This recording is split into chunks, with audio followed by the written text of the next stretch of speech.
Bismillahirrahmanirrahim.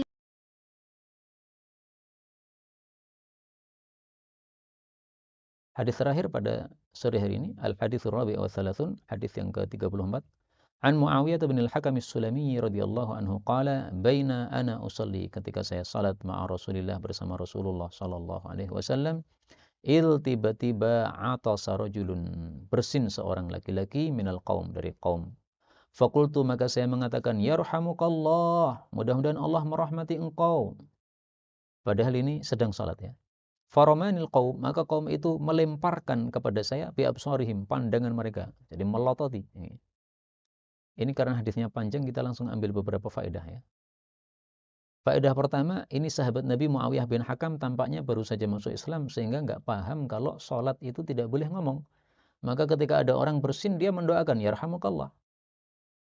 Nah, maka orang yang tidak paham seperti ini dimaafkan. Ya. Sebenarnya ngomong pada saat sholat itu membatalkan sholat. Tapi kalau tidak tahu, maka dimaafkan. Karena buktinya di sini, Nabi tidak menyuruh dia untuk mengulangi sholatnya. Kemudian menunjukkan juga bolehnya kita menoleh pada saat sholat ketika diperlukan.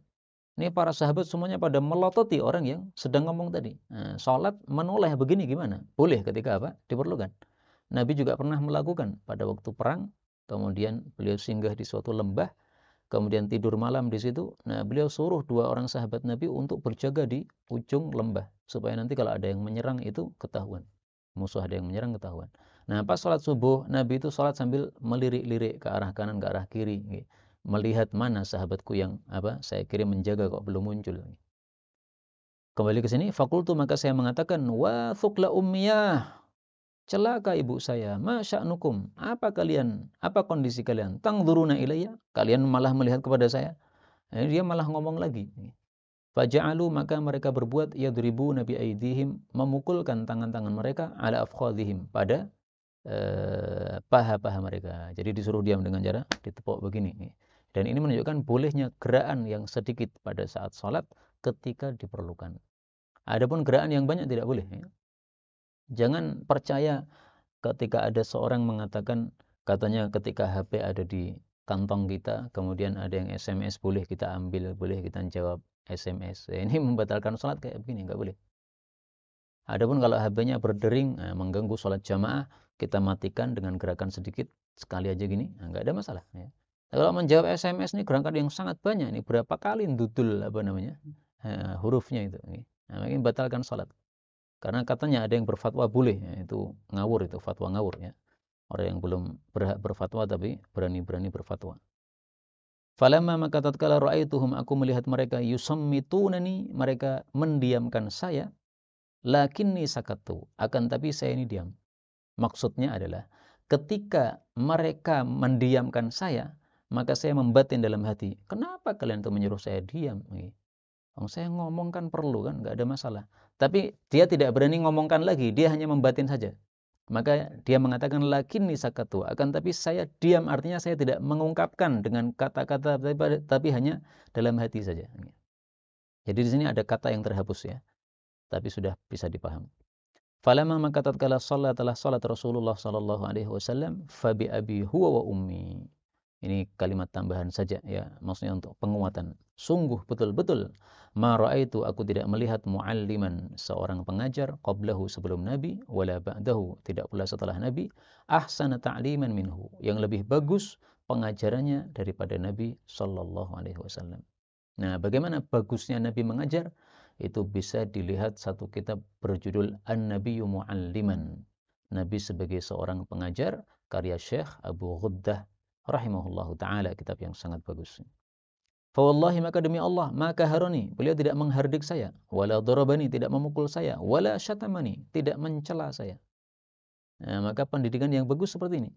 Orang bodoh itu butuhnya apa? Butuh diajari. Orang bodoh nggak butuh untuk dihardik, untuk dipukul, untuk dicela. Sama dengan orang lapar, butuhnya apa? Makanan, kasih makan. Jangan diberi nasihat ya, laparnya masih tetap lapar. Maka ada satu hadis Nabi Shallallahu Alaihi Wasallam menegur seorang sahabat Nabi yang tidak memberi makan orang yang kelaparan. ma'allamtahu idh kana jahilan, kamu tidak ngasih dia ilmu ketika dia bodoh, wala at'amtahu idh kana sakhiban, dan kamu tidak kasih makan dia ketika dia lapar. Hadis riwayat Abu Dawud. Ini hadis ada ceritanya. Seorang sahabat Nabi melihat ada orang makan buah di kebun dia tanpa izin. Wah, kemudian dipukuli, kemudian dilaporkan kepada Nabi SAW. Nah, maka Nabi tegur sahabat Nabi yang mukuli tadi. Kamu itu gimana? Ini ada orang bodoh nggak paham kalau makan buahnya orang itu harus minta izin. Kamu tidak mengajari dia, tapi malah kamu pukuli. Ya. Dan kamu tidak ngasih makan dia. Dia akan makan buah di kebunmu ini kan karena terpaksa dia, karena kelaparan. Nah, mestinya tidak usah dipukuli. Cukup diberitahu nanti kalau kesini lagi minta izin. Ya. Kemudian kalau kamu butuh makan ini karena kamu lapar, silahkan ambil ya, sepuas kamu. Nah, mestinya begitu.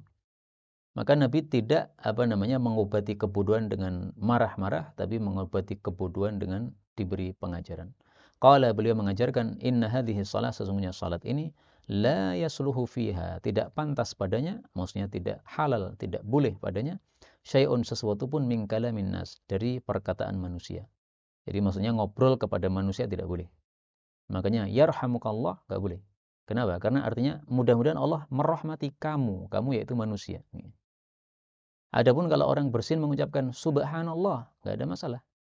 Karena ucapan subhanallah ini bukan ucapan dia kepada orang-orang sekitarnya, tapi ucapan dia kepada Allah Subhanahu wa taala. Nah, kalau teman kita sedang salat di samping kita bersin, dia mengucapkan subhanallah, kita diam, gak usah mengucapkan yarhamukallah.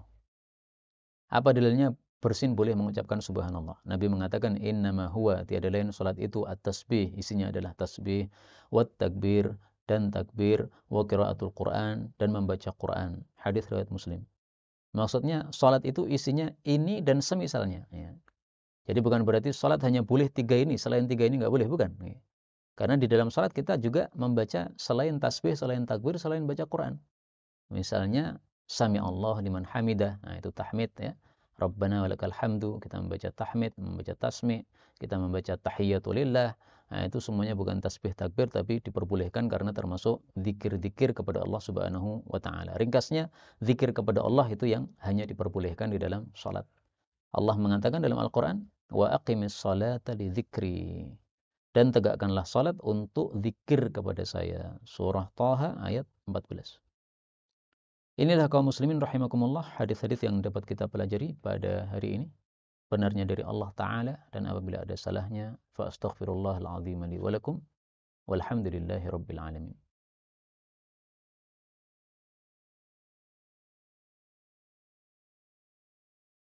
تقبل منا إنك أنت السميع العليم وتب علينا إنك أنت التواب الرحيم. اللهم نحمدك حمدا شاكرين حمدا ناعمين حمدا يوافي نعمه يكافئ مزيدا. يا ربنا لك الحمد ولك الشكر كما ينبغي لجلال وجهك الكريم ولعظيم سلطانه.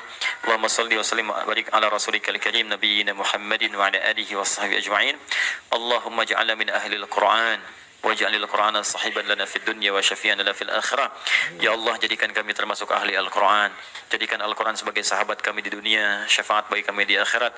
Allahumma nawwir ya Allah qulubana binuril Qur'an. Ya Allah, sinari hati kami dengan cahaya Al-Qur'an. Wa nawwir akhlaqana binuril Qur'an. Ya Allah, sinari akhlak kami dengan cahaya Al-Qur'an. Allahumma nawwir hayatana binuril Qur'an, a'ilatana binuril Qur'an, quburana binuril Qur'an. Ya Allah, sinari kehidupan kami dengan cahaya Al-Qur'an. Sinari keluarga kami dengan cahaya Al-Qur'an. Sinari alam kubur kami kelak dengan cahaya Al-Quran. Allahumma ya arhamar rahimin, taqabbal minna jami' amalina salihah. Ya Allah, mohon terima seluruh amal kami, jadikan itu soleh dalam pandangan-Mu ya Rabbal Alamin. Rabbana yassir lana wa la tu'assir alaina. Ya Allah, mudahkan semua urusan kami, jangan berikan kesulitan pada kehidupan kami. La tada'lana fi maqamina hadha dhanban illa ghafartah. Jika ada pendosa hadir di ta'lim ini, jangan biarkan dia meninggalkan tempat ini ya Allah, kecuali Engkau telah ampuni segala dosanya. Wala hamman illa farajta. Jika ada yang tengah gelisah, jangan biarkan dia meninggalkan majlis ini kecuali Engkau telah tenangkan keadaan hatinya. Allahumma wala maridan illa syafaitah. Jangan ada ya Allah orang sakit di tempat ini kecuali Engkau sembuhkan penyakitnya. Allahumma ya Allah, Allahumma ya Allah, Rabbana atina fid dunya hasanah wa fil akhirati hasanah wa qina adzabannar. Bifadlika subhana rabbika rabbil izzati amma yasifun. والسلام على المرسلين وآخر دعوانا سبحانك اللهم وبحمدك أشهد أن لا إله إلا أنت نستغفرك ونتوب إليك والحمد لله رب العالمين ثم السلام عليكم ورحمة الله وبركاته.